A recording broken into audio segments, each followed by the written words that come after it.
Hello, I'm Ben of Board Game Schoolhouse. And I'm Bryce of Board Game Schoolhouse. And this is the report card where you can come to learn to find out if you'll like a board game or not. And whether we hated ourselves while playing. That's true, yes. On the report card, you're going to hear ratings from us on the game's art and aesthetics. You're going to hear about the mechanics of the game, which we lovingly refer to as game science. We're going to give you some teacher comments about how this board game is doing socially. And then finally, we'll give you an overall grade, which tells you about how this game fits into our collections. That's it, let's get started.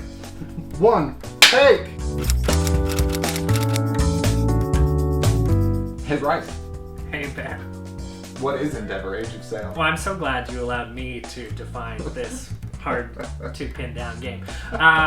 I would say that Endeavor Age of Sail is a 2 to 5 player competitive area majority / engine builder. I think there are some engine building mechanics, especially with the buildings that you build. Game that is thematically speaking about the colonization of the other continents from the empires of Europe. I bet we have some fun conversations about that later. I think there are in our future, for sure. So, as we are the Board Game Schoolhouse, I think you can assume that we're using a traditional grading scale, at least for the United States, in most parts. In what decade? Yeah, well, fair enough. But I think of A as being outstanding or above and beyond. A B is good. B is good. C is average, so not particularly great, nothing lacking either. D, there's some problems. There's some significant problems if there's a D. And if you get an F in a particular category, I think Ben described this earlier as what happened. Which that sounds accurate. Feels right. Now, if I get anything other than an A, should my mother write into the show to complain? I think that is an individual parenting decision, but that ultimately the educational outcomes are the responsibility of both the teacher and the student and the parent. So. That was a better answer. I thought you were going to be salty with that. No. That was a good answer. That's actually how education should work. Alrighty, so up first is the arts and aesthetic grade, and what we're thinking about here is how well made are the component pieces, how unique is the theme of the game, and just subjectively, do we like the look of the game, do we like the feel of the game? Does that pretty much sum up what you were thinking of for your grade? Yeah, absolutely. And then I think one other aspect which is kind of included in what you said is how it all comes together. So we see the board on the table. What is your experience while you're sitting at the table playing the game? I like it. All right, I'm going to give you my grade for the art. Are you ready? I'm ready. Are you excited? Yes. I would give this game a B for arts and aesthetics. I am pretty surprised actually because I said a B-, which I thought that I would be higher than you, but I guess that's not the case. What does that say? You just think that I'm really negative? No, that's what I'm hearing you say is that I'm a very negative You're person. a harsher grader. Okay, all right, yeah. You just have higher standards. I see how it is. Okay. I think the art is cool. I really enjoy the maps, etc. I had one friend who we were playing with, Andrew, commented that it's kind of abstract the way that South America is oriented this way, and then Africa is oriented traditional north-south. So that's a little bit confusing, although I really like the graphics that they have on the board. The theme of like we're looking at maps on a table is there, yeah. But it's not there enough for my brain to actually see it like as if it's maps spread out on this table and I'm making these decisions. So it ends up being a little confusing. It's really the only drawback for why I wouldn't give it a higher grade. The quality of the components is very high. And the feel of the game is very good.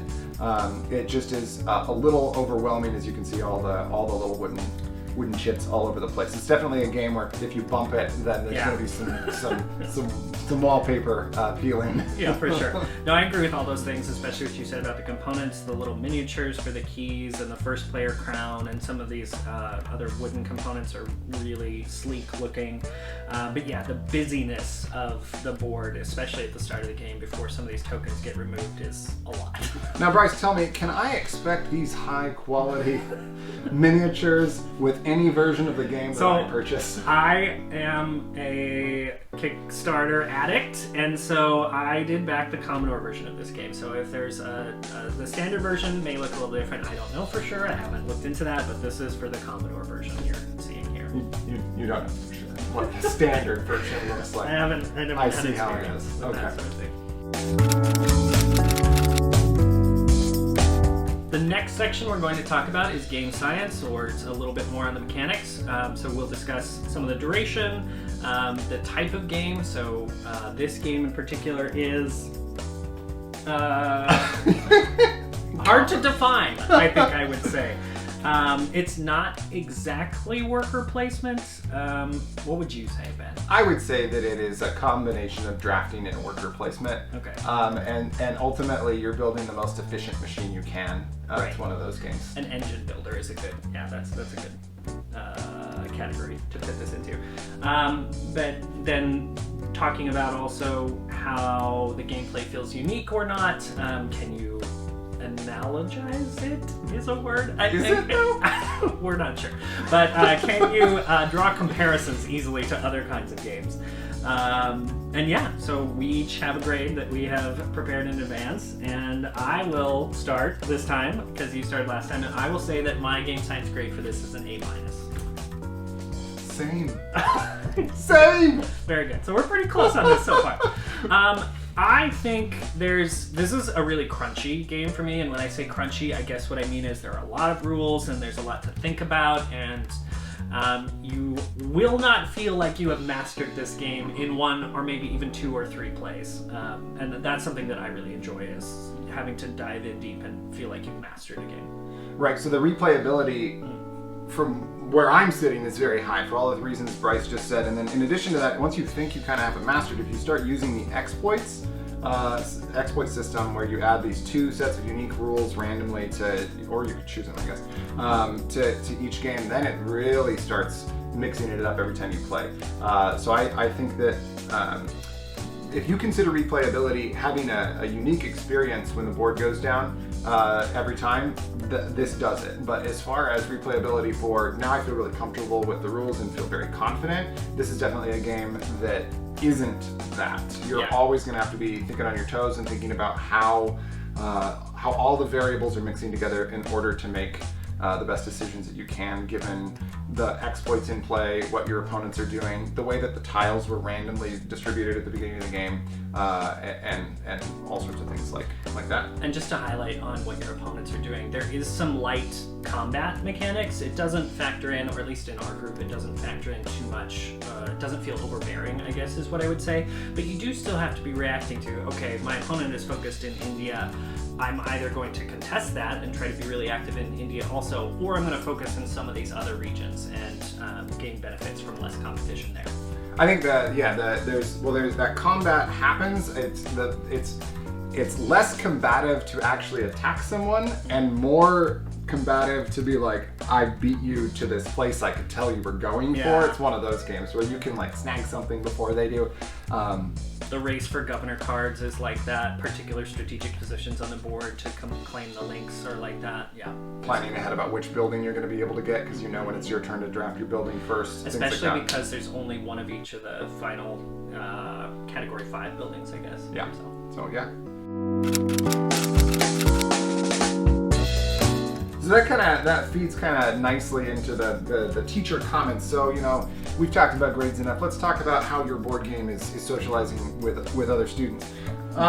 This game, I think, this game could ruin some friendships. I would say that this is a friendship ruiner, depending on how you play it and how well prepared you are for people to mess your plans up and how you react to that. There's definitely a high amount of that happens. I would agree, and I think one of the aspects that I like to think about when thinking about whether or not you're ruining friendships is how do particular games feel when you're playing from behind, and how does a game feel when you feel like your strategy is being executed well.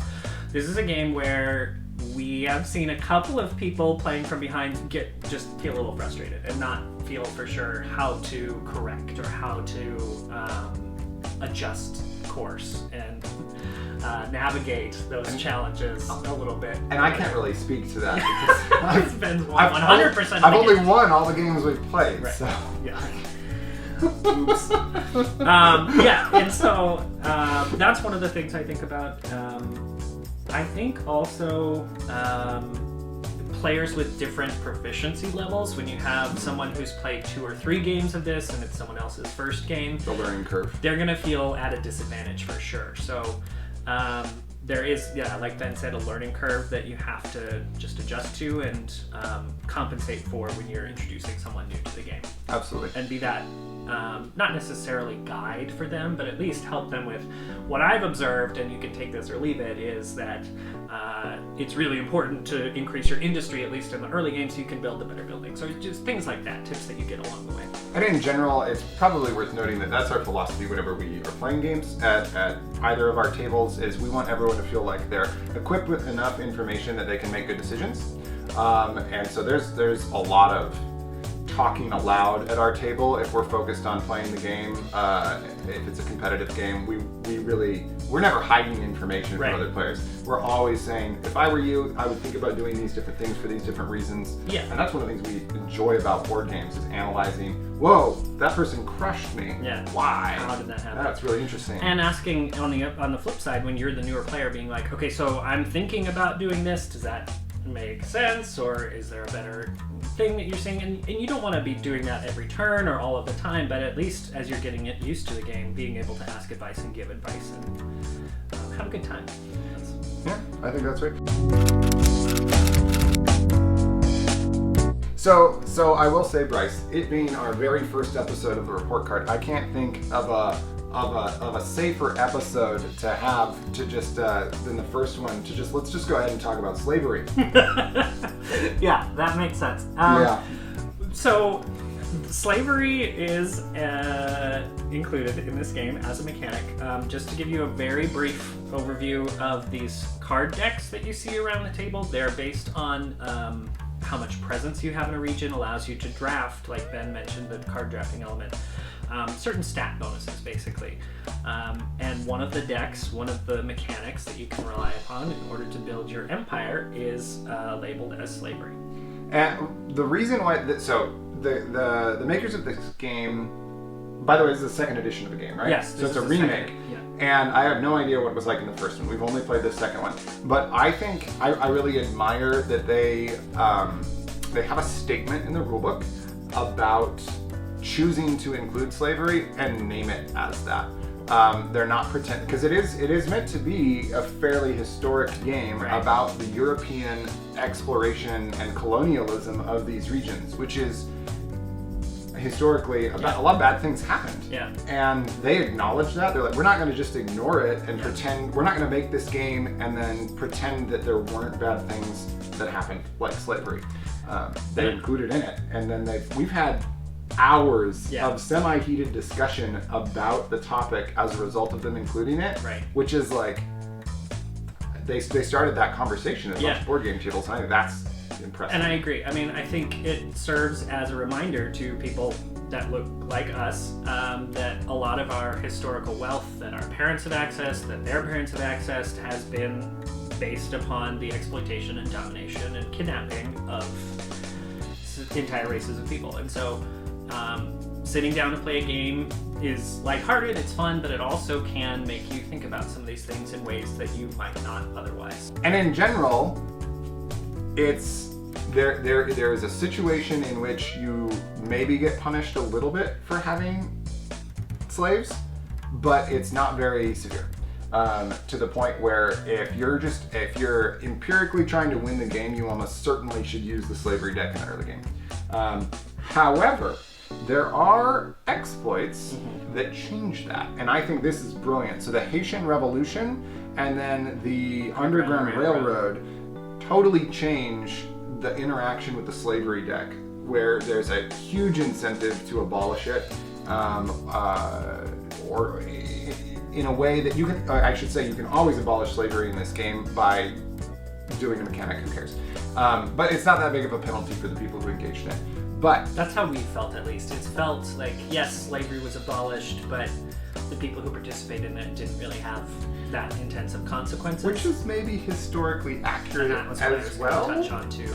So what I would say, the last thing I want to say about the slavery mechanic is, if for whatever, if it doesn't bother you, then you don't have to worry about this at all, and you maybe are annoyed that we're talking about it still, but get over it. But if it does bother you, I would recommend that you always play with either the Haitian Revolution or the Underground Railroad, or both of those game mechanics, because it disincentivizes it in a way that I guess it feels more comfortable. I don't know if that is what the right thing to say is. And I think the only way to do the slavery deck wrong is to have it in play and then never talk about it and never address the fact that it is this historical thing that is making us feel a certain way, and to never confront the awkwardness around it being there. I think that's the only way to not do the game right, in my opinion. I can see that.